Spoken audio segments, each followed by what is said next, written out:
الله وبركاته. الحمد لله وكفى وسلام على عباده الذين اصطفى. أما بعد فأعوذ بالله من الشيطان الرجيم. بسم الله الرحمن الرحيم. قل إن كنتم تحبون الله فاتبعوني يحببكم الله ويغفر لكم ذنوبكم والله غفور رحيم. وقال سيدنا رسول الله صلى الله عليه وسلم: لا يؤمن أحدكم حتى أكون أحب إليه من والده وولده والناس أجمعين. صدق الله مولانا العظيم وصدق رسوله النبي الكريم، ونحن على ذلك من الشاهدين والشاكرين والذاكرين والحمد لله رب العالمين. درود شريف পড়ি। اللهم صل على محمد وعلى آل محمد كما صليت على إبراهيم وعلى آل إبراهيم إنك حميد مجيد. اللهم بارك على محمد وعلى آل محمد كما باركت على إبراهيم وعلى آل إبراهيم إنك حميد مجيد. মুআজ্জাজ মুহতারাম সম্মানিত মুসল্লিয়ানে কেরাম, আজিজ তলাবা,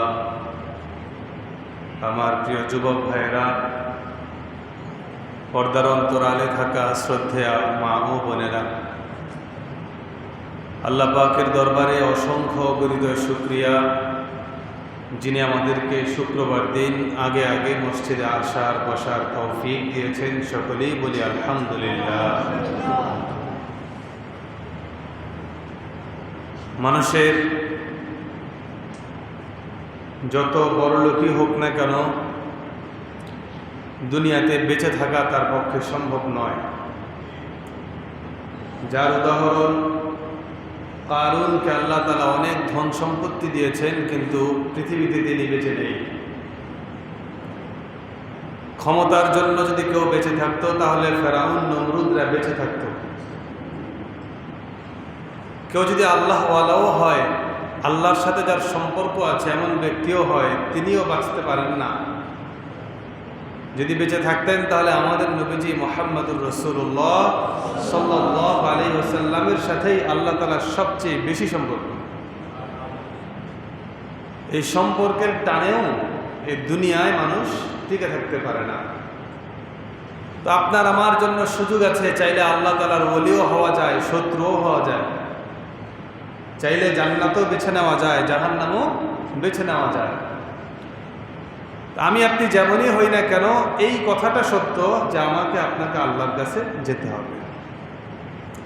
কোন একজন ব্যক্তির ইন্তেকালের পরে হালত হচ্ছে দুইটা। কবরে রাখবার পরে হয়তো তার জন্য শান্তির ফয়সালা হয়, অথবা তার জন্য অশান্তির ফয়সালা হয়। কবরের জিন্দেগি পার করার পরে হাসরের ময়দানে যখন উঠবে, ওখানেও হালত দুইটা। এক নম্বর, হয়তো সে ব্যক্তি মিজানের পাল্লার সামনে ডান হাতে আমলনামা পাবে, আর না হয় বাম হাত তার পিঠ দিয়ে ঢুকিয়ে পেট দিয়ে বের করে তারপর বাম হাতে আমলনামা দেবে। ওই অবস্থাতেও আপনার আমার অবস্থা দুই রকম। কোনো ব্যক্তির জন্য জান্নাতের ফয়সালা হবে, কোনো ব্যক্তির জন্য চিরস্থায়ী জাহান্নামের ফয়সালা হবে। তো খেয়াল করে দেখেন, পৃথিবীতে যত প্রযুক্তি বেরিয়েছে, যত উন্নত পৃথিবী হয়েছে, কোনো উন্নত পৃথিবী আমাদেরকে এই সবক দেয় নাই কিভাবে তুমি জাহান্নামের আগুন থেকে বাঁচবা। জাহান্নামের আগুন থেকে বাঁচবার জন্য, চিরস্থায়ী জাহান্নাম থেকে বাঁচার একমাত্র শিক্ষা আল্লাহ রাব্বুল আলামিন আল্লাহর এই কালামেই দিয়েছেন। কোনো প্রযুক্তি শিখায় নাই যে তোমাকে এখন শয়তান ধরছে কিনা, চলে প্রযুক্তি দিয়ে আমরা ধরি, শিখায় নাই, এটা শিখাবেও না। প্রযুক্তি আপনাকে শয়তানের দিকেই নিয়ে যাবে, প্রযুক্তি আপনাকে জাহান্নামের দিকেই নিয়ে যাবে। শয়তান মানুষকে ওয়াসওয়াসা করে, এই কথা সত্য না মিথ্যা? এই কথা সত্য, কিন্তু একটা সত্য কথা এখনো পর্যন্ত বিজ্ঞান এটা প্রমাণ করতে পারছে না, তার প্রযুক্তিতে এখনো পর্যন্ত আমাদের সামনে উপলব্ধি করাতে পারছে না। আদৌ পর্যন্ত ইসলামী জ্ঞান ছাড়া অন্য কোনো জ্ঞানে, অন্য কোনো ইলমে শয়তান আছে, শয়তান মানুষকে ধোঁকা দেয়, এই কথাগুলো তাদের ইলমে নাই, তাদের পড়াশোনায় নাই। যদি এই কথাটা থাকতো তাহলে কি হইতো? যদি এই কথাটা থাকতো, একজন স্বাভাবিক মুসলমান জানে যে শয়তান আমাদেরকে ধোঁকা দেয়, ধোঁকা দেওয়ার পরে শয়তানের ওয়াসওয়াসা থেকে বাঁচতে হয়, এই কথাটা মুসলমান জানে কিনা বলেন? জানে। কিন্তু যখন আমার আপনার বাচ্চাকে এই সবকটা দেওয়া বন্ধ করে দেওয়া হয়, তখন আমার আপনার বাচ্চা একটা সময়ের পরে চিন্তা করে মানুষের জীবন বোধহয় এমনই, মরে গেলে আর কি হবে, কবরে বা কি হবে, হাসিরি বা কি হবে, হুজুর এইবার কি বলে। আপনি অত্যন্ত ভালো করে লক্ষ্য করলে দেখবেন, যে সমস্ত হিন্দুদের লাশগুলোকে পোড়া হয়, এটাকে তারা অনেক গর্বের সাথেই বলে যে আমারটা অমুক শ্মশানে এমন এমনভাবে পোড়ানো হবে, ওসিয়ত পর্যন্ত করে যায়, অমুক গাছের কাঠ দিয়ে আমারে পোড়াইবা, হ্যাঁ, চন্দন কাঠ। আপনি বা চিন্তা করে দেখেন, মস্তিষ্ক মানুষের কত খারাপ হলে যেই জাহান্নামের আগুনের ভয়ের জন্য মুসলমান সবসময় আল্লাহর কাছে তওবা করতে থাকে, আল্লাহ আপনি আগুনে পোড়ায়েন না, আর সেখানে এই আগুনটাকেই তারা পছন্দ করে, বরঞ্চ কোন কাঠ দিয়ে পোড়ালে বেশি পোড়ানো যায়, এটা তাদের কল্পনায় চলে আসছে এবং তারা এটা আশা করে। এটা কেন? প্রশ্ন। তারাও তো মানুষ, আগুন যে ক্ষতিকর তারাও বুঝে। দেখেন একটা লাইটার, গ্যাস লাইট, লাইটারের ভিতরে গ্যাস আছে, গ্যাস আছে না? এই গ্যাসটা দিয়ে আমরা আগুন ধরাই। এখানে যদি এটার মধ্যে আগুনকেও মিশানো হইতো, এই গ্যাসের মধ্যে আগুন সহই আপনাকে দেওয়া হয়, তখন এটা লাইটার থাকে না, এটা বোম হয়ে যাবে, এটা যে কোনো সময় আপনার হাতে ফুটে যাবে। বিজ্ঞান চাইলেও পৃথিবীর সমস্ত এলিমেন্টসকে এক জায়গায় করতে পারবে না, কিন্তু আল্লাহ রাব্বুল আলামিন আগুন, পানি, মাটি, বাতাস সব কিছুকে এই মানব দেহের মধ্যে রেখে দিয়েছে। সুবহানাল্লাহ। আমার আপনার ভিতরেই আগুন, পানি, মাটি, বাতাস সব কিছু ঢুকানোর পরে আজ পর্যন্ত আমরা কোনো মানুষকে ধরার পরে আমাদেরকে কারেন্টে শর্ট করে নেই, শর্ট করছি। তাহলে এক বাবা তার সন্তানকে বলে নিতে পারতো না। যদি আতঙ্ক থাকতো, বোমের ভয়ে ফুটে যাওয়ার আশঙ্কা থাকতো মানুষের, তাহলে একে অপরকে আদর করতো না, এক সন্তানকে তার বাবা মা কোলে নিত না। কিন্তু একমাত্র এই সৃষ্টি সম্ভব আল্লাহ রাব্বুল আলামিনের কাছেই। বিজ্ঞান কোনোদিন এগুলো একত্রিত করতে পারবে না। আমাদের আখিরাত থেকে বাঁচার জন্য হালত যেটা, যে আপনার ইন্তেকাল যদি হয়ে যায়, যদি আপনি আখিরাতকে কামাই করতে পারেন, তাহলে তো আপনার ফায়দা আছে যে আপনি আখিরাত কামিয়েছেন। দুনিয়ায় হয়তো আপনি সংকীর্ণ জীবন পার করেছেন, কিন্তু আপনার আখিরাত অনেক সুন্দর। কিন্তু কোনো ব্যক্তি যদি দুনিয়াও পেল না, আখিরাতও পেল না, অথবা দুনিয়া কিছুটা হলেও পেল কিন্তু আখিরাত একেবারেই পেল না, ওই ব্যক্তির আফসোসের শেষ থাকবে না। সাহাবায়ে কেরাম আজমাইন তার এই মৃত্যুর ভয়, আখিরাতের ভয় এই পরিমাণ ছিল, আল্লাহ রসুল সাল্লাল্লাহু আলাইহি সাল্লাম মুতার যুদ্ধ ইসলামী শরীয়তের এক গুরুত্বপূর্ণ এক যুদ্ধ। এই যুদ্ধ সম্পর্কে বলার আগে সুবহানাল্লাহ বলার জন্য রেডি থেকে। আল্লাহ রসুল সাল্লাল্লাহু আলাইহি সাল্লাম মদিনায় বসা, মদিনা থেকে মুতা 1000 কিলোমিটার দূরে। কয় হাজার? 1000 কিলোমিটার দূরের মুতার যুদ্ধ রাসূল আকরাম সাল্লাল্লাহু আলাইহি সাল্লাম মদিনায় থেকে বসে বসে লাইভ দেখেছে। আপনি মনে করছেন লাইভ দেখলে আর কি? তখন তো মোবাইল ছিল। আপনি এই যুগের লোকে মিলেছেন কেন? আরে 1500 বছর আগের কথা বলতেছি। মোবাইল ছিল না, ফেসবুক ইউটিউব ছিল না, সাংবাদিক ছিল না যে এখানে ক্যামেরা ধরবে। কিন্তু আল্লাহ রাব্বুল আলামিন পুরো মুতার যুদ্ধটাকে 1000 কিলোমিটার দূরে আল্লাহ রাসূল সাল্লাল্লাহু আলাইহি সাল্লাম বসা মদিনায় থেকে দেখতেছে আমার সাহাবীরা কিভাবে কিভাবে যুদ্ধ করতেছে। তিনজন সাহাবী রাসূল আকরাম সাল্লাল্লাহু আলাইহি সাল্লাম তিনজন সাহাবীকে বললেন, তোমাদের তিনজনকে সেনাপতি বানাইলাম, আর তোমরা তিনজন আল্লাহর রাস্তায় শাহাদাত বরণ করবে। নবীজির পালক পুত্র যায়েদ ইবনে হারেসা রাদিয়াল্লাহু আনহু বললেন, যাও যায়েদ, পরিবারের কাছ থেকে ক্ষমা চেয়ে চলে যাও আল্লাহর রাস্তায়। তোমার বিবিকে বলে দিবা দেখা হবে জান্নাতে, আর দুনিয়ায় দেখার কোনো সুযোগ নাই। জাফর ইবনে আবি তালেব, আলী রাদিয়াল্লাহু আনহুর ভাই, নবীজির চাচাতো ভাই জাফর ইবনে আবি তালেবকে বললেন, যাও জাফর, বিবির কাছ থেকে ক্ষমা চেয়ে আসো, সন্তানদের কাছ থেকে বিদায় নিয়ে আসো, দুনিয়ায় আর দেখা হবে না, তোমরা মুতার যুদ্ধে যাচ্ছ, তোমরা শাহাদাত বরণ করবা। যায়েদ ইবনে হারেসার শাহাদাতের পরেই ইসলামের পতাকা তুমি ধরবা, তুমি সেনা প্রধান থাকবা। 3 নম্বর আব্দুল্লাহ ইবনে রওয়াহা রাদিয়াল্লাহু আনহু, তাকেও বললেন, যাও, নতুন বিবাহ করেছে, মাত্র জওয়ান। জাফর ইবনে আবি তালেবের ইন্তেকালের পরে তুমি পতাকা ধরবা। 3 সাহাবী, তারা তিনজন পরিবারের কাছ থেকে শেষ বিদায় নিয়ে চলে গেছে। আপনি চক্ষু বন্ধ করে চিন্তা করে দেখেন, আপনি আপনার বিবি বাচ্চা সবার কাছ থেকে এই মর্মে বিদায় নিচ্ছেন যে তোমার আর আমার সাথে আর এখন আর সাক্ষাৎ হবে না, সাক্ষাৎ হবে জান্নাতে। বিষয়টা কতটুকু কষ্টের আপনি চক্ষু বন্ধ করে চিন্তা করে দেখেন। আল্লাহ রাসূল সাল্লাল্লাহু আলাইহি সাল্লাম তাদের তিনজনকে পরিবার থেকে বিদায় নিয়ে আসার জন্য বললেন। নবীজির একটা অভ্যাস ছিল, জিহাদে পাঠাবার সময় সাহাবায়ে কেরামকে মদিনার রাস্তাটা পার করে দিত। সুবহানাল্লাহ বলেন। আপনার বাড়িতে মেহমান আসলে মেহমানকে একটু রাস্তা পর্যন্ত আগায় দেওয়া, এটা কার সুন্নাত? আমাদের নবীজির সুন্নাত। তো নবীজির এই সুন্নাত অনুযায়ী নবীজি মদিনা থেকে এদেরকে পার করে দিছে। এবার সামনের দিকে যাওয়ার পর আব্দুল্লাহ ইবনে রওয়াহা কান্না করতে শুরু করছে, চিৎকার করে কান্না করতেছে।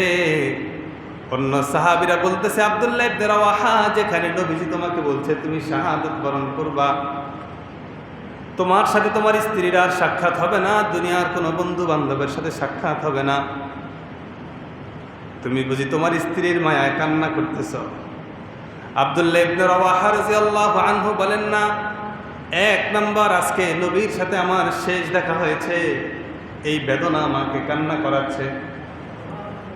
2 নম্বর, নবী যেহেতু বলেছে আমি শাহাদাত বরণ করব, সুতরাং শাহাদাত বরণ করার পরে আল্লাহর নবী বলেছে পুলসিরাত পাড়ি দিয়ে জান্নাতে যেতে হবে।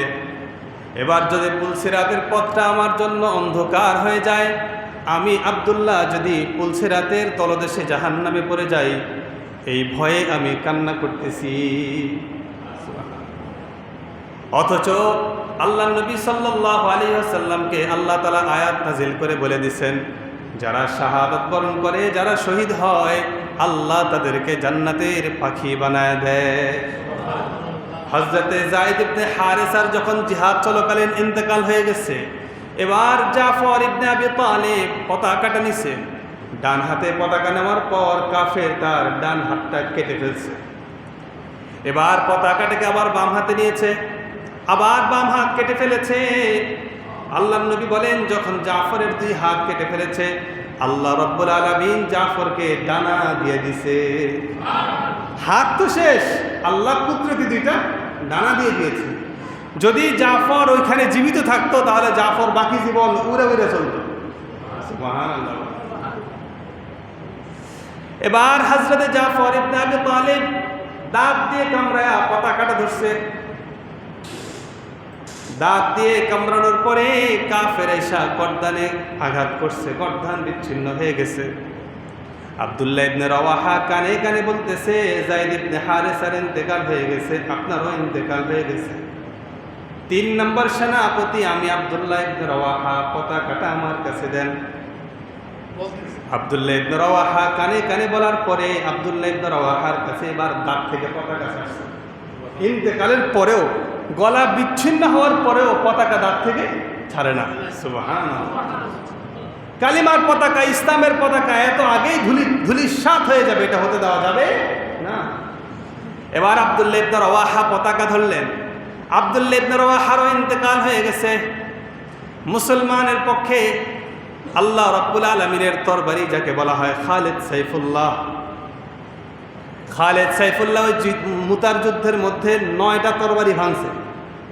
9টা তরবারি ভাঙার পরে 10 নম্বর তরবারির মাধ্যমে খালিদ সাইফুল্লাহ জিহাদ করতে করতে কাফেরদেরকে ধসায় দিছে। সুবহানাল্লাহ। খালিদ সাইফুল্লাহ এমন যোদ্ধা যার জীবনে পরাজয়ের কোনো ইতিহাস নেই। সুবহানাল্লাহ। পরাজয়ের কোনো ইতিহাস তার জিন্দেগিতে নাই। প্রচুর যুদ্ধে অংশগ্রহণ করেছে। কখনো উহুদের যুদ্ধে মুসলমানদের বিপক্ষে ছিল, এজন্য ওই উহুদের যুদ্ধ তারা বিজয়ী। আর বাকি যে যুদ্ধগুলো মুসলমানদের সাথে হয়েছে সব যুদ্ধে মুসলমানদের সঙ্গেই ছিল, আর সব জায়গায় বিজয়ী খালিদ সাইফুল্লাহ এর হাতে এসেছে। আল্লাহ তাআলাই তাকে সাইফুল্লাহ, আল্লাহর তরবারি বলে উপাধি দিয়েছে। সুবহানাল্লাহ। বোঝা যায় যিনি একজন শহীদ, যিনি নবীর সাহাবী, নবী যাকে বলছে তুমি শহীদ হইবা, তারও পুলসিরাতের ভয়ে কান্না করতেছে, চিৎকার করে কান্না করতেছে। অথচ আমার আপনার সন্তান জন্মের পরে আজান শুনেছে, আল্লাহু আকবার আল্লাহু আকবার, আল্লাহর বরত্ব শোনার পরে, আল্লাহর রসুলের উপর ঈমান আনার পরে এখন অধিকাংশই নাস্তিক, অধিকাংশই আল্লাহকে বিশ্বাস করে না, অধিকাংশই আল্লাহর রসুলকে বিশ্বাস করে না, কবর, হাসর নাসর, বিচার কিচ্ছুকেই বিশ্বাস করে না। আজকে খুব সংকটময় সময় আমরা আবার পদার্পণ করছি। এক আলেম জানাজা পড়তে গিয়েছে, দাদার জানাজায় বাহির থেকে বাবা এবং ছেলে আসছে। তো এবার জানাজা শেষ করার পরে এবার নাতি জিজ্ঞেস করতেছে, দাদার কবরকে, দাদার লাশটাকে ওইদিকে নিচ্ছে কেন, পোড়াবে না? নাউজুবিল্লাহ বলেন। দাদার লাশটাকে কবরস্থানের দিকে নিচ্ছে কেন, পোড়াবে না? তার মানে বোঝা যায় এরা হিন্দুয়ানি কালচার দেখতে দেখতে এদের কাছে মুসলমানের সন্তান হওয়া সত্ত্বেও তাদের কাছে মনে হচ্ছে, আমাদের মনে হয় শেষটা এভাবেই আমাদেরকে পোড়াতে হবে। এই আযাবকে আর আযাব মনে করছে না, এটাকে তারা নেয়ামত মনে করতেছে।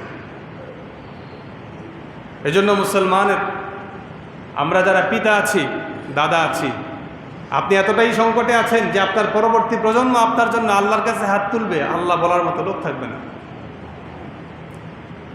আল্লাহ বলার মতো লোক থাকবে না। কবরের ভয়, সাহাবায়ে কেরামের পুরো জিন্দেগি শুধুমাত্রই কবরের ভয়, আখিরাতের ভয় ছিল। আজকে সাহাবায়ে কেরামের আদর্শ আমরা না জানার কারণেই আমরাও কবর কি জানি না, আমাদের প্রজন্ম আরও তো দূরেই আছে। আল্লাহ রাব্বুল আলামিন কবরের ভয় প্রত্যেক মুমিনের দিলে দিলে পৌঁছায় দেন। আল্লাহর দ্বীনের জন্য কখনো জান দিতে হবে, কখনো মাল দিতে হবে, কখনো বিবি বাচ্চা সব ছাড়তে হবে। কারণ নবীজি বলেছেন, লা ইউমিনু আহাদুকুম হাত্তা আকুনা আহাব্বা ইলাইহি মিন ওয়ালিদিহি ওয়া ওয়ালাদিহি ওয়ান নাসি আজমাইন। আমি নবীকে তুমি তোমার জান, তোমার স্ত্রী, পুত্র, সন্তান, সম্পত্তি সব কিছুর চাইতে বেশি ভালোবাসতে হবে। এই কথাটা মূলত নবীর কথা না, এই কথাটা আল্লাহ তাআলার কথা। কার কথা? আল্লাহ তাআলা নবীজির শান রক্ষার জন্য সারা উম্মতকে বলে দিয়েছে,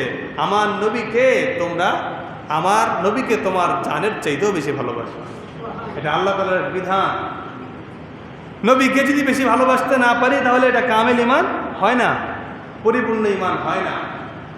আপনারা শুনেছেন বদরের যুদ্ধে আমি বলেছিলাম কিছুদিন আগে, আখিরাতের ভয় এই পরিমাণ ছিল। বদরের যুদ্ধে এক যুবক যে বারবার লাইনচ্যুত হয়ে যাচ্ছে, বারবার লাইন থেকে সামনে এগিয়ে যাচ্ছে, নবীজি তাকে লাঠি দিয়ে একটা গুঁতে দিছে। এবার বলছিল, ইয়া রাসূলুল্লাহ, আপনার গুঁতাটা আমি কষ্ট পাইছি। মনে আছে আপনাদের? বলছে, আপনার লাঠির গুঁতাটা আমি কষ্ট পেয়েছি। নবীজি তখন তাৎক্ষণিক বলল, দাও। আমি আমার চাদরটা উঠাই দিলাম, তুমি যেমন খালি গায়ে আছো আমিও খালি গা হইলাম, আমার লাঠিটা তোমার হাতে দিলাম, আমি তোমাকে যেভাবে ধাক্কা দিয়েছি তুমি আমাকে তার চেয়ে আরো সজোরে ধাক্কা দাও, তারপরেও বদরের ময়দানেই আমার সাথে তোমার বোঝাপড়া হয়ে যাক। খবরদার, বদরের ময়দানে তুমি আমার উপর কষ্ট পেয়েছো এই কথা বলেছ, হাসরের ময়দানে কিন্তু বলো না।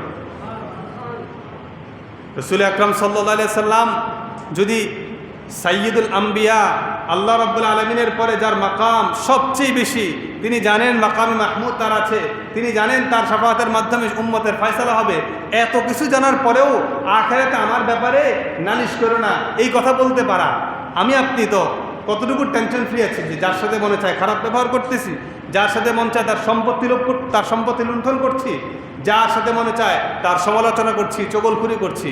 আমার আপনারও হাসরের ভয় আছে, আর নবীর হাসরের ভয় আছে, পার্থক্য আছে না? ওমর ফারুক রাদিয়াল্লাহু আনহু শাম দেশ থেকে আসতেছিলেন, আসার পথে এক বৃদ্ধা মহিলা তার ঘরে খোঁজ খবর নিতে গেছিলেন, কি অবস্থা। এবার এই বৃদ্ধার ঘরে যাওয়ার পরে কি অবস্থা, বৃদ্ধা মা এটা আপনার ঘর না? বলে হ্যাঁ এটা আমার ঘর। কি অবস্থা, খাওয়া দাওয়া করেছেন? বলে 3 দিন পর্যন্ত খাবার নাই। কয়দিন? 3 দিন পর্যন্ত খাবার নাই। হযরত ওমর বলে আপনি শাসককে কেন বলেন নাই? খলিফাতুল মুসলিমিন ওমরকে যদি আপনি বলতেন তাহলে ওমর তো আপনার খাবারের ব্যবস্থা করে দিত। মহিলা বলতেছে ওমরকে কেন আমি বলবো, ওমরের বিপক্ষে আমি আল্লাহর দরবারে বলবো। আমি ওমরের কাছে কেন হাত পাততে চাইবো, আমি আল্লাহর কাছে হাত পাতবো, আমি বলবো আল্লাহ আপনি আমাকে এমন একটা জালেম শাসক দিয়েছেন, আমি 3 দিন পর্যন্ত খাবার পাই নাই, আর শাসক আমার কোনো খোঁজখবর রাখে নাই। কথা শুনবার পরে হযরত ওমর ফারুক রাতেই দৌড়ে চলে গেছে, বাইতুল মাল থেকে নিজে কাঁধে করে সম্পত্তিগুলো আনলেন। আনার পরে এবার মহিলাকে বলতেছে আপনি বসেন, আমি রুটি বানাই, আমি রুটি বানাবার পর আপনি খাবার দাবার করবেন। হযরত ওমর ফারুক রুটি বানালেন, মহিলাকে রুটি বানায় খাওয়াচ্ছেন। এবার প্রশ্ন করতেছে, এবার মহিলা বলতেছে আরে কেডা বলছে ওমর রে খলিফা বানাইতে, তোমার মতো একটা লোক যদি খলিফা হইতো তাহলে একজন মানুষও আর না খেয়ে থাকতো না। হযরত ওমর বলতেছেন আপনি আল্লাহর দরবারে নালিশ করবেন বলেছেন, আপনি আমাকে একবারও তো জিজ্ঞেস করলেন না তোমার নাম কি। আপনি যদি আমাকে প্রশ্ন করতেন তোমার নাম কি, তাহলে আমি বলতাম আমি সেই ওমর। আচ্ছা মা, আপনি যেহেতু বলেছেন আমি খলিফা হওয়ার যোগ্যতা রাখি, সুতরাং আপনি আমাকে এখানেই বলেন আল্লাহর দরবারে আমার বিপক্ষে কোনো নালিশ করবেন না। আল্লাহর দরবারে নালিশ করব না এই কথাটা আপনি এখানেই সমাধান করে দেন, খবরদার হাসরের ময়দানে বলেন না। আমাদের দেশেরও মাফ চাওয়া হয়ে গেছে এখন, কেমন জানাজার ময়দানে দাঁড়ায় বললাম অমুকরে মাফ করে দে। খোদার কসম, গত সপ্তাহে একজন আমাকে বলছিল যে আমার কোনো একজন আত্মীয় তাকে থাপ্পড় দিয়েছে ছোটোবেলায়, থাপ্পড় দেওয়াতে তার কানে ব্যথা, সে এটাকে প্রায় সময় অনুভব করে। তো আমাকে বলতেছিল যে আমার বদদোয়ার কারণে তার আজকে এই দশা। যাকে থাপ্পড় দিছে যে থাপ্পড় দিছে তার অবস্থা এখন খুব বেশি একটা ভালো না। আমি তাকে বললাম যে আপনাকে হয়তো ছোটোবেলায় সে থাপ্পড় দিছে, আপনি তাকে মাফ করে দেন। তাকে আপনি মাফ করে দিলেই তো হয়, বেচারাকে আপনি মাফ করে দেন। আর এখন তো কোনো সমাধানও নাই, যা হওয়া তো হয়েই গেছে। বলতেছে যে আমি অনেকবার মাফ করতে চাইছি, কিন্তু যখনই আমার কানে ব্যথা হয় তখন আবার মাফ করতে ইচ্ছে করে না। সম্পর্কটা আপন 2 ভাইয়ের, সম্পর্কটা আপন 2 ভাইয়ের। আপন 2 ভাই থাপ্পড় দিছে তাকে আরো 20 বছর আগে, 20 বছর পরের কানের ব্যথা যখন তার উঠে তখন বড় ভাইয়ের বিপক্ষে তার নালিশ যায়। তা আপনি বুঝেন, আপনি এবার বড় ভাইয়ের ইন্তেকালের পরে জানাজার ময়দানে বলে দিলেন তাকে মাফ করে দিয়েন, তার যখন কানে ব্যথা উঠে তখন আর মাফ করার মানসিকতা থাকে না।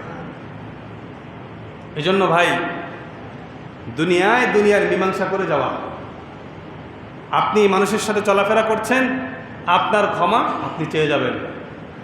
আপনি যদি ক্ষমা চাইতে পারেন তাহলে নবীর আদর্শের আসল উম্মত হবেন। নবী যেমনিভাবে তার আদনা থেকে আদনা এক সাহাবীর কাছে মাফ চেয়েছে, হযরত ওমর ফারুক রাদিয়াল্লাহু আনহু তার রাষ্ট্রীয় আমলে একজন অভাবনী গরিব বৃদ্ধার কাছে মাপ চেয়েছে, আপনি যদি তার মতো মাপ চাইতে পারেন, আপনি আসলেই তখন আসল উম্মত হবেন, আপনি তখন সাহাবায়ে কেরামের আদর্শিত হবেন। কিন্তু মাফ চাওয়াটা এটা আমাদের কাছে এখন ইগো, লজ্জাজনক হয়ে যাচ্ছে। যখনই আপনার কাছে লজ্জাজনক হয়ে যাবে, আপনি তখন মনে করবেন আবু তালেবের কথা, যখন আবু তালেব শুধুমাত্র লজ্জায় ইসলাম আনতে পারে নাই, কিন্তু আবু তালেবের সন্তান হযরত আলী, আল্লাহ রাব্বুল আলামিন হযরত আলী কাররামাল্লাহু ওয়াজহাকে এত পরিমাণ জ্ঞান দিয়েছে। আল্লাহ রাসূল সাল্লাল্লাহু আলাইহি সাল্লাম বলেছেন, আনা মাদিনাতুল ইলম, আমি হচ্ছে ইলমের শহর, ওয়া আলিকুন বাবুহা, আর আলী হচ্ছে ইলমের দরজা। সুবহানাল্লাহ। এই পরিমাণ ইলম আল্লাহ রাব্বুল আলামিন আলী কাররামাল্লাহু ওয়াজহাকে দিয়েছে, অথচ তার বাবা কাফের। যেই সাহাবীর কথা বলছিলাম, জাফর ইবনে আবি তালেব, তিনিও তো তার সন্তান, তার সন্তানদেরকে আল্লাহ তাআলা এত কবুল করেছে। আলী রাদিয়াল্লাহু আনহুর ব্যাপারে আরেকটু তার মর্যাদা যদি বলতে চাই, ইসলামের সর্বপ্রথম পুরুষ ইসলাম ধর্ম কবুল করেছে হযরত আলী রাদিয়াল্লাহু আনহু। ছোট ছিল, কিশোরদের মধ্যে আলী রাদিয়াল্লাহু আনহু, বয়স্কদের মধ্যে আবু বকর সিদ্দিক রাদিয়াল্লাহু আনহু, মহিলাদের মধ্যে হযরত খাদিজাতুল কুবরা রাদিয়াল্লাহু আনহা। তাহলে এত শান মান দেওয়ার পরেও বাবার নসিবে কি হয় নাই? কালিমা জুটে নাই। শুধু একটা মাত্র কারণ, প্রেস্টিজ, ইগো। আপনি আপনার ইগো প্রেস্টিজের কারণে যদি আজকে ইসলাম মানতে পারেন না, তাহলে আপনি বুঝতে হবে আবু তালেবের সাথে আপনার হাসর নাসর হবে। আর আপনি যদি ক্ষমা চাওয়ার যোগ্যতা থাকে, আল্লাহর নবীর সাথে আপনার হাসর নাসর হবে, হযরত ওমরের সাথে আপনার হাসর নাসর হবে ইনশাআল্লাহ। হযরত ওমর ফারুক রাদিয়াল্লাহু আনহু যেদিন ইন্তেকাল করেছে, আবু হুরায়রা রাদিয়াল্লাহু আনহু দাঁড়ায় চিৎকার করে বলতেছিল, আজ আজকে ইলমের 10 ভাগের 9 ভাগ ইলম ইন্তেকাল করে ফেলেছে। হযরত ওমর এত বেশি আহলে ইলম ছিলেন, এত বেশি তার জ্ঞান প্রজ্ঞা ছিল, অর্ধ জাহান শাসন করেছে হযরত ওমর ফারুক রাদিয়াল্লাহু আনহু। ওনার ইন্তেকালের পরেই আবু হুরায়রা বলতেছে 10 ভাগের 9 ভাগ ইলমের ইন্তেকাল হয়ে গেছে। সাহাবীরা বলতেছে যে আবু হুরায়রা এখন আলী বেঁচে আছে, আব্দুল্লাহ ইবনে মাসউদ বেঁচে আছে, ওসমান বেঁচে আছে, আব্দুল্লাহ ইবনে আব্বাস বেঁচে আছে, তুমি বেঁচে আছো, অনেক সাহাবী তো এখনো বেঁচে আছে। বলে ভাই, হযরত ওমর ফারুক যেমন ইলমওয়ালা ছিলেন, তেমন তাকওয়াওয়ালাও ছিলেন। সুবহানাল্লাহ বলেন। আপনি আমি শুধু হযরত ওমর ফারুক রাদিয়াল্লাহু আনহুর গরম গরম জীবন দেখছি, গরম গরম জীবনের ঘটনা শুনেছেন। ওনার গরম জীবনের ঘটনা শোনার পরে আরেকটু কথা আজকে থেকে মাথায় নিয়ে রাখবেন। উনি যখন শাসক ছিলেন, ওনার শাসনামল ছিল 10 বছর। কয় বছর? এই 10 বছরের জন্য ওনার একজন কর্মচারী ছিল, যে কর্মচারীর কাজ ছিল এই কথা মনে করিয়ে দেওয়া, ওমর আপনার কবর আছে, ওমর আপনাকে মিজানের পাল্লায় দাঁড়াতে হবে, ওমর আপনাকে পুলসিরাত পাড়ি দিতে হবে, ওমর আপনাকে জান্নাতে যেতে হবে। এই কথাগুলো ওই কর্মচারীর কাজই ছিল, এটা ওনাকে মনে করিয়ে দেওয়া। বুঝলেন? সুবহানাল্লাহ বলেন। আপনার গরম জিন্দেগি দেখলেন। হযরত ওমর ফারুক রাদিয়াল্লাহু আনহু কান্না করতে করতে ওনার গালে, দোনো গালে দাগ ছিল, পানি পড়ার দাগ। এবার আপনি যদি কারোর সাথে জুলুম করেন আর বলেন যে আমি ওমরের মতো, আপনি ওমরের মতো না, আপনি আবু জাহেলের মতো। কথা বলে না, কার মতো? আবু জাহেলও গরম ছিল কিন্তু তাকওয়া ছিল না। হযরত ওমর ফারুক রাদিয়াল্লাহু আনহু গরম ছিল, তাকওয়াবান ছিল। নিজের ছেলের ব্যাপারেও কোনোদিন আইন বিচার ভিন্ন দিকে নেন নাই। ছেলের ব্যাপারে যা সিদ্ধান্ত, অন্যের ব্যাপারে একই সিদ্ধান্ত। সন্তান, বাবা মা সন্তানের বিপক্ষে, হযরত ওমর ফারুক রাদিয়াল্লাহু আনহুর কাছে বিচার নিয়ে আসছে যে আমার ছেলে কথা শোনে না, আপনি তারা একটু শাসন করে দেন। ওমর ফারুক রাদিয়াল্লাহু আনহু তখন বাবা মাকে ধরছে, তো সন্তানকে ডাকছে। ডাকার পরে বলছে, আচ্ছা তুমি তোমার পিতা মাতার কথা শোনো না কেন? বলে, খলিফাতুল মুসলিমিন, আপনি আমাকে প্রশ্ন করেছেন সেটা ঠিক আছে, বাকি আমার পিতা মাতা আমার উপর কোনো হক আছে কিনা এটা একটু তাদেরকে জিজ্ঞেস করেন। যদি আমার পিতা মাতা আমি সন্তানের হক আদায় করে থাকে, তাহলে আমিও তাদেরটা আদায় করব। হযরত খলিফাতুল মুসলিমিন ওমর ফারুক রাদিয়াল্লাহু আনহু তখন ওই পিতা মাতাকে শাসন করছে, যারা বিচার নিয়ে আসছে। আমাদের দেশে এটা কমন বিচার, এই বাপ্পার লোকে বেদবি করছে কেন, তারা মেরে ছেড়ে দিছে। আপনি তাকে মেরে ছেড়ে দিবেন না, আপনি সঠিক ইনসাফ বুঝেন, আপনি উভয়টা বিচার বিশ্লেষণ করেন। একজন পিতা মাতা যখন সন্তানের হক আদায় করে না, সন্তানও পিতামাতার হক আদায় করবে না। এটা নিয়ম নীতি, এটাই দুনিয়ার নিজাম। শুধু সন্তানকে 3 বেলা খাবার দেওয়াই হক না, সন্তানকে কোরআনের ইলম দেওয়া এটা বাবা মায়ের পক্ষ থেকে আল্লাহ রাব্বুল আলামিন কর্তৃক এক ফরজ বিধান। আজকে 90% মানুষ মসজিদে আসে না এই ভয়ে, আমি তো নামাজ পড়তে পারি না। কেন আসে না বলেন? আমি তো নামাজ পড়তে পারি না। আপনারা যারা মক্তবের জামানা পেয়েছেন, হয়তো টুকটাক কিছু সূরা ভুল শুদ্ধ মিলিয়ে আপনারা কয়েকটা সূরা পারেন, যেগুলো দিয়ে আপনারা নামাজ পড়েন। কিন্তু এই প্রজন্ম, তাদের ক্যাডেট স্কুল তাদেরকে এই পরিমাণ মক্তব বিমুখী করেছে, এখন একটা সূরা যদি বাসায় হুজুর রেখে না পড়ায়, স্কুলের ছেলেদেরকে যদি বাসায় আলাদা টিউটর না রেখে না পড়ায়, তাহলে এই সন্তানগুলো কোরআন সুন্নাহ সম্পর্কে কিছুই জানে না। তো এরা নাস্তিক হবে না তো হবে কে? এদেরকে কিছুদিন পরে যদি জিজ্ঞেস করা হয় তোমার নবীকে, এরা নাম বলতে পারবে না। অপেক্ষায় থাকেন, এদেরকে তখন বলা হবে তুমি কবরে যেতে চাও না শ্মশানে যেতে চাও, তারা তখন শ্মশান বেছে নিবে। সময় আসতেছে। তাহলে এক মুসলমান খ্রিস্টানের টাকার কারণে কেন সে খ্রিস্টান হয়ে যায়? আপনি দেখেন, জাকাতের বিধানের মধ্যে 8 শ্রেণীর লোককে জাকাতের টাকা দেওয়া যায়। কয় শ্রেণী? 8 শ্রেণীর মধ্যে এক শ্রেণী আছে এমন, ওয়াল মুআল্লাফাতি কুলুবুহুম, কোনো একজন ব্যক্তি যাকে ইসলামের দিকে ধাবিত করার জন্য কিছু পয়সা দিলে সেই ইসলামের দিকে আসবে, তাহলে তাকেও তোমার জাকাতের মাল থেকে টাকা দিতে পারবা। এটা শরীয়তের বিধান। কিন্তু দুঃখজনক হলেও সত্য, আজ পর্যন্ত কোনো মুসলমান কোনো খ্রিস্টানকে টাকা দিয়ে মুসলমান বানায় নেই, কিন্তু খ্রিস্টানে আমল করতেছে।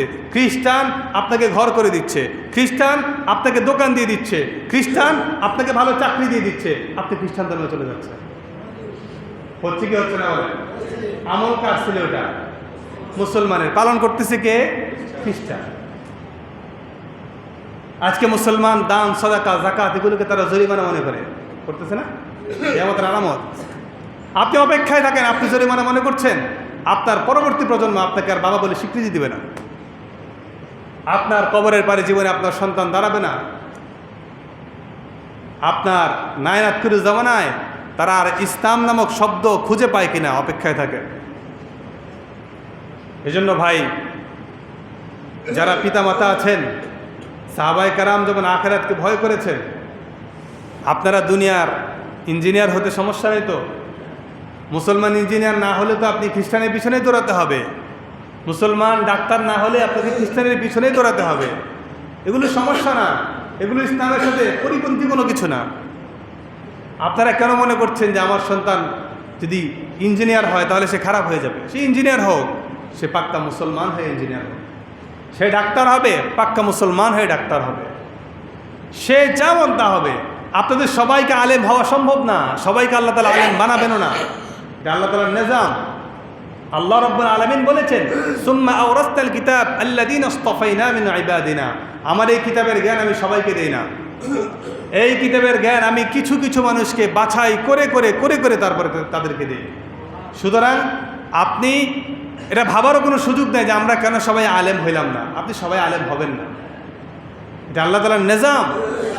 কিন্তু আপনি আলেম না হলেও কুন আলিমান আও মুতাআল্লিমান আও মুস্তামিআন আও মুহিব্বান ওয়ালা তাকুন খামিসান। নবীজি বলেছেন, হয়তো আলেম হও, না হয় আলেমের শ্রোতা হও, না হয় আলেমের ছাত্র হও, না হয় আলেমকে ভালোবাসো। লা তাকুন খামিসান, আলেমের বিদ্বেষ করো না, নবীদের বিদ্বেষ করো না, কোরআন সুন্নাহর বিদ্বেষ করো না, ধ্বংস হয়ে যাবে। তাহলে আপনাকে আমি আলেম হতে বলছি না, আপনি আলেমের ছাত্র হন। আপনার সন্তানকে আমি আলেম হতে বলছি না, আলেমের ছাত্র বানান। জুমার মসজিদে কয়জন ব্যক্তি না কথা পুরোটা শুনে না তো? হাতে গোনা 20 জন 30 জন মানুষ কথা শুনে। বাকি যারা আসে এরা না ইসলামের কথা শুনে, না ইসলাম তারা মানে।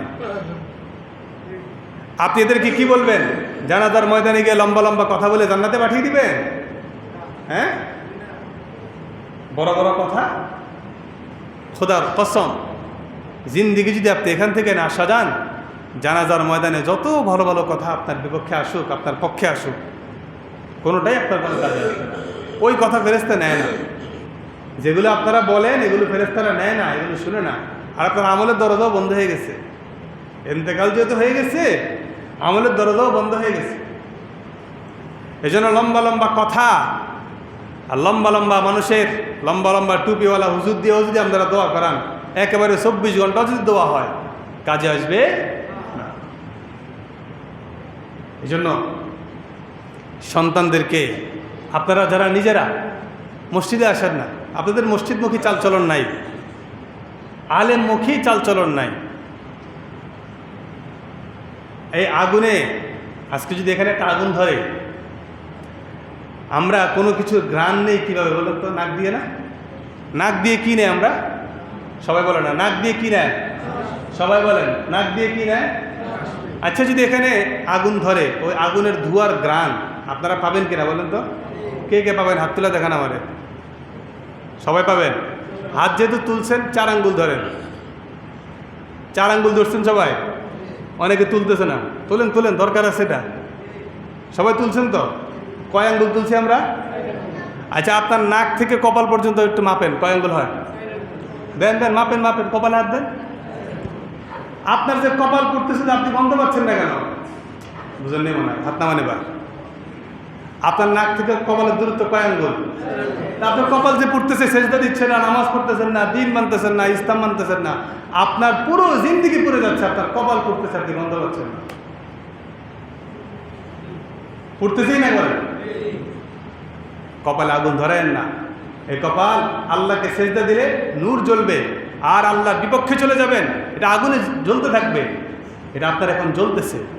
ইসলাম থেকে যত দূরে আপনার কপাল তত পুড়তেছে, আপনার ঈমান আমল থাকবে না, আপনার হাসর নাসর সব কিছু অন্ধকার আর অন্ধকার। এজন্য ভাই, আমরা দ্বীন ও ইসলামের সবগুলো বিধানকে নিজের জন্য সৌভাগ্যবান জিনিস মনে করব। পালন করা, যদি পালন করতে পারি, আল্লাহকে একটা সেজদা দিতে পারলে শুকরিয়া আদায় করবো যে আলহামদুলিল্লাহ, আল্লাহ আপনি তৌফিক দিয়েছেন বলে আপনাকে একটা সেজদা দেওয়ার সুযোগ হয়েছে। আপনি 1 টাকা সাদাকা করতে পারলে আল্লাহর কাছে তৌফিক চাইবেন যে আল্লাহ আলহামদুলিল্লাহ, আপনি আমাকে তৌফিক দিয়েছেন বলেই আমি কামাই করতে পেরেছি, আর আমার অর্থ আপনার রাস্তায় সহযোগিতা করতে পেরেছি। খবরদার, নামাজ পড়াকে আপনি জরিমানা মনে করেন না, দান সাদাকা যাকাত এগুলোকে আপনি জরিমানা মনে করেন না। সাহাবায়ে কেরামের কাছে জান লাগলে জান দিছে, মাল লাগলে মাল দিছে, যা দরকার হয়েছে তাই দিয়েছে, তারপরও ইসলামের পতাকাকে তারা উন্নীত করেছে। এজন্য আল্লাহ রাব্বুল আলামিন আমাদেরকে এই ইসলামের পতাকাকে সমুন্নত রাখবার তৌফিক দান করেন। যারা সুন্নত পড়েন না, তারা সুন্নত পড়ে না।